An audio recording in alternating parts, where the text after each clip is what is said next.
झारखंड में गठबंधन को लेकर बड़ी खबर आ रही है। झारखंड में बीजेपी आजसू के बीच सीट शेयरिंग का फॉर्मूला तय हो गया है। आजसू को 11 सीटें देने पर सहमति बन गई है, जो सूत्र बता रहे हैं। कल देर रात बैठक चली है। अमित शाह के आवास पर यह बैठक हुई, जिसमें आजसू के प्रमुख सुदेश महतो, असम के सीएम हेमंता बिस्वा शर्मा भी मौजूद थे, अमित शाह भी मौजूद थे। उनके आवास पर बैठक हुई। 1-2 दिन में सीट बंटवारे का ऐलान भी संभव है।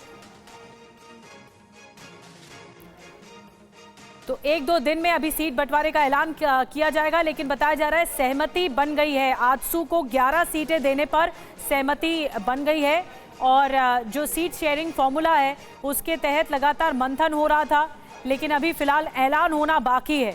जो सूत्र बता रहे हैं 11 सीटों पर को लेकर जो पेच फंसा हुआ था उसको लेकर ये क्लियर कर दिया गया। आजसू को 11 सीटें देने पर सहमति हुई है। आमोद राय हमारे पॉलिटिकल एडिटर इस वक्त और ज्यादा जानकारी के साथ जुड़ गए। आमोद, कब तक ऐलान हो पाएगा सीट शेयरिंग फॉर्मूले का और किस बात पर सहमति बनी है?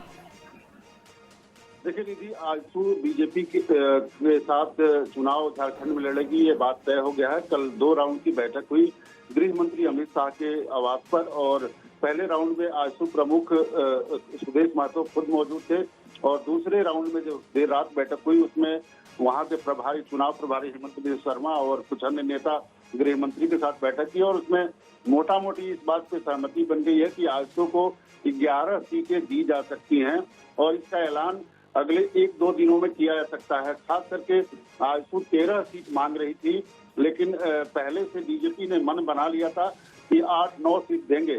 2-3 सीटों पे मामला फंसा हुआ था, वो भी बताया जा रहा है कि क्लियर हो चुका है, और 11 सीटें अब आजसू को दी जा रही हैं और अगले 1 से 2 दिनों में इसकी घोषणा कर दी जाएगी और झारखंड में जो एनडीए का शेप है वो शक्ल ले लेगा। ठीक है आमोद, बहुत बहुत शुक्रिया आमोद। जानकारी दे रहे थे कि जो पेज फंसा हुआ था 13 सीटें आजसू मांग रही थी, लेकिन 11 सीटों पर सहमति बन गई। 1-2 दिन में ऐलान हो सकता है।